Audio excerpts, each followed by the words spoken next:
You used to get excited about things, remember that? A new song would drop, and you'd play it on repeat for a week.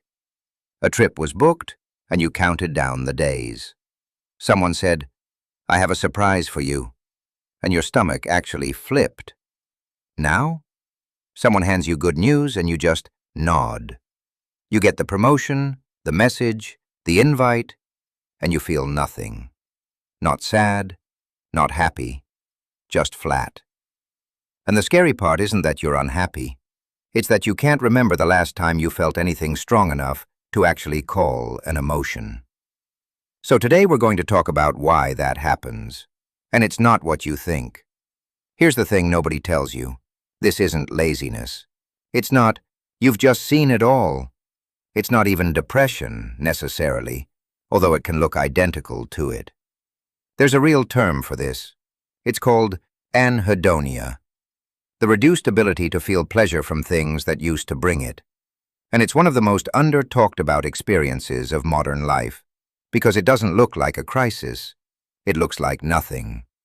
You still go to work. You still text back. You still laugh at the right moments. But inside, the volume's been turned down on everything. And here's what makes it so disorienting. You can't point to a single cause. There's no breakup, no loss, no diagnosis, just quiet. So let's actually break down what's happening in your brain, because there is a mechanism here. Excitement isn't just an emotion, it's a chemical event. Specifically, it's dopamine, but not the way most people think about it. Dopamine isn't the feel-good chemical. It's the anticipation chemical. It fires before the reward, not during it. It's the spike you feel when you're waiting for a text back, not when you finally read it. Now think about your daily life. How much of it is unpredictable anymore? You wake up, and you already know what's on your phone. You already know what your day looks like. You already know how the show ends, because you've watched 15 shows exactly like it. Novelty. Real, unscripted novelty has almost disappeared from modern life. And dopamine runs on novelty. But here's the part that really explains the flatness.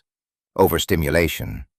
Every scroll, every notification, every autoplay video is a tiny dopamine hit. Dozens of them, all day, back to back. Your brain isn't built for that frequency, so it does the only thing it can do to protect itself.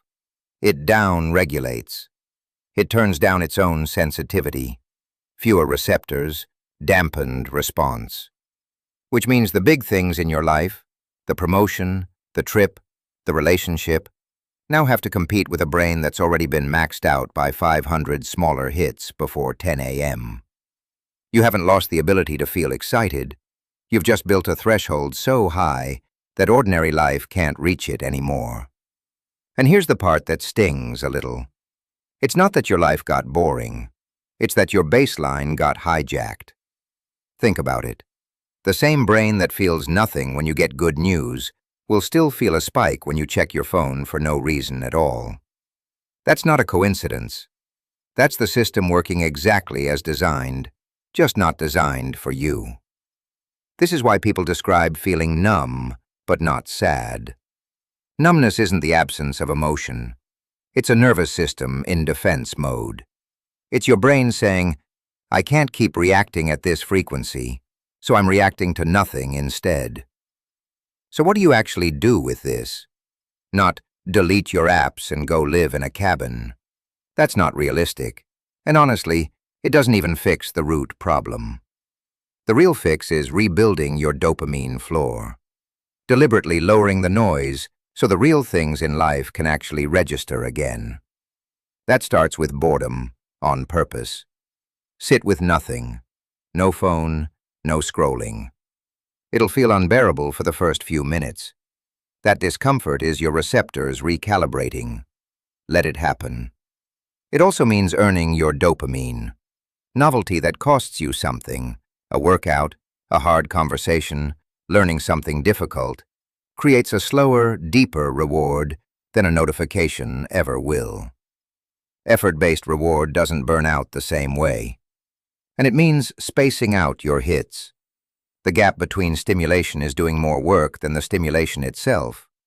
Constant access is the enemy, not the content. Here's what I want you to sit with. The fact that you noticed you feel nothing, that's actually a good sign. Numbness that goes unnoticed is the dangerous kind. You caught it. This isn't about becoming a person who's excited about everything again. It's about giving your brain enough quiet that when something actually matters, you can feel it land. If this explains something you've been sitting with, like it, subscribe, and I'll see you in the next one.